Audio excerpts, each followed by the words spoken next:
Medical college का नाम रख के उनके नाम पर या दोनों नाम रखकर चित्तू पांडे और राजकुमार बाग दोनों के नाम पर मेडिकल कॉलेज का राजकुमार बाग के नाम को आप कैसे छोड़ सकते हैं?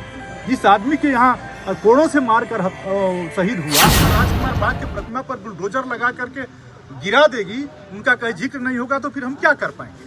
आप जिला कारागार पे राजकुमार बाग के मूर्ति पर माल्यार्पण भी किए, आज दिशा की बैठक भी है, क्या कहेंगे इस बारे में आप? देखिए, कल राजकुमार बाग जी का शहादत दिवस है। उसके पूर्व संध्या पर मैं आज आया और हमारे पार्टी के माननीय जिलाध्यक्ष राम सिंह यादव, हमारे बैरिया से विधायक जयप्रकाश संचल जी उनके साथ और पासवान समाज के भी बहुत से लोग हम लोगों से फोन पर और यहाँ पे मिल रहे हैं। तो आकर हम लोग आज राजकुमार जी के शहादत दिवस की पूरी संध्या पर माल्यार्पण। यहाँ पे मेडिकल कॉलेज की खुलने की बात कही जा रही है और क्या करेंगे? यह हमारे जनपद की सौभाग्य है कि देर से ही सही, लेकिन सरकार ने अच्छा निर्णय लिया। मेडिकल कॉलेज फले फूले बढ़े और बढ़िया मेडिकल कॉलेज यहाँ पर बने। हम लोग इस फैसले की पूरी तरह से साथ देखा गया कि 2 एकड़ जमीन में भी महापुरुषों का भी नाम से पार्क बनाया गया और तमाम तरह की चीज़ें वहाँ पे बनाने की बात की जाए, लेकिन ये दोनों समाजवादी पार्टी जो है राजकुमार बाग के जो राजकुमार बाग को लेकर उन्होंने मांग की, क्या करेंगे इसको? देखिए, संपूर्ण स्वतंत्रता संग्राम सेनानियों का स्वागत है, क्योंकि हमारा बलिया देश में जो 3 जनपद सबसे पहले आजाद हुए उसमें बलिया जनपद भी एक है और यह संभव हो पाया हमारे स्वतंत्रता संग्राम सेनानियों की बदौलत। शहीद मंगल पांडे जी महिला महाविद्यालय है हमारे जनपद में। शेरे चित्तू पांडे जी जिला चिकित्सालय महिला है हमारे जनपद में। चंद्रशेखर जी के नाम पर भी बलिया में विश्वविद्यालय है। जनेश्वर मिश्र जी के नाम पर भी पार्क वन विहार है। जयप्रकाश नारायण जी के नाम पर हमारे ही क्षेत्र में स्पोर्ट कॉलेज है। वीर लोरिक के नाम पर स्टेडियम है और कुंवर सिंह जी के नाम पर भी महाविद्यालय है, इंटर कॉलेज है। मुरली मनोहर जी के नाम पर भी स्नातकोत्तर और महाविद्यालय है। हमारे जनपद के लोगों ने समय समय पर जहाँ जिस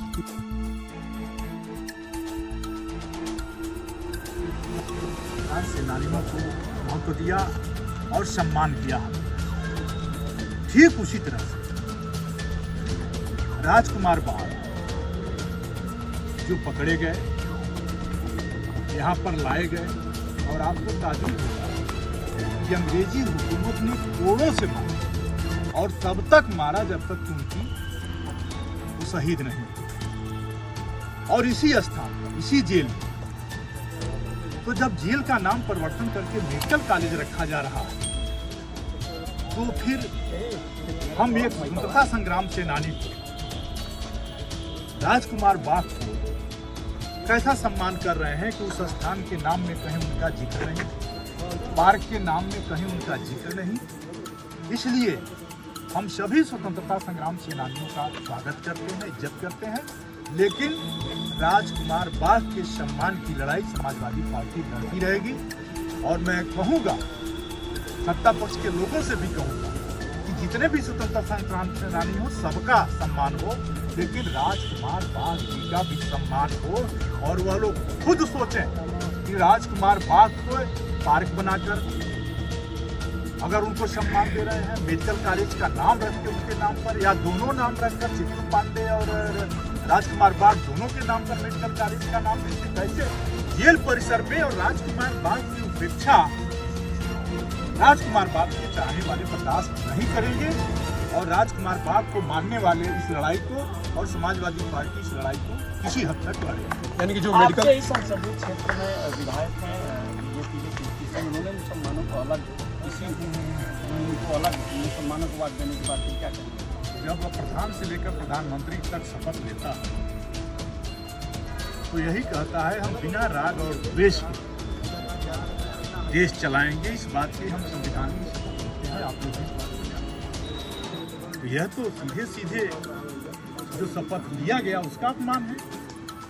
हम कैसे बांट सकते हैं? जात में, वर्ग में, धर्म में कैसे बांट सकते हैं? तो ऐसे बयान नेताओं को देने से बचना चाहिए। यानी कि जो मेडिकल कॉलेज जो बने कहीं ना कहीं राजकुमार बाग के भी नाम से अगर हो तो क्या आप इस तरह इसके सहमत हैं? बिल्कुल, राजकुमार बाग के नाम को आप कैसे छोड़ सकते हैं? जिस आदमी के यहाँ कोड़ों से मारकर शहीद हुआ और उस आदमी को कल कोई भूल जाए।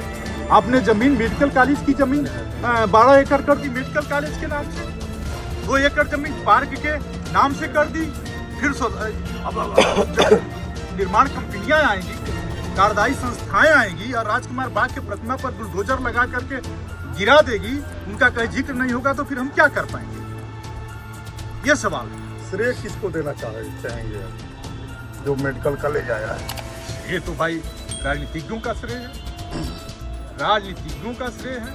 आप पहले भाजपा के लोगों से पूछ लीजिए कि किसको श्रेय दिया जाए, मांझी को दिया जाए कि देवरिया को दिया जाए, ये उनका मामला। सांसद जी, जिस तरह से निरंजना ज्योति पर फतेहपुर के ही जिला अध्यक्ष, भाजपा जिला अध्यक्ष ने 300 बीघा जमीन सहित कई जमीन पर वसूली और मोरंग पर वसूली, खाद्यान्नों पर वसूली के आरोप लगाए हैं जिला अध्यक्ष फतेहपुर के साध्वी निरंजना ज्योति पर, क्या कहेंगे इस पर?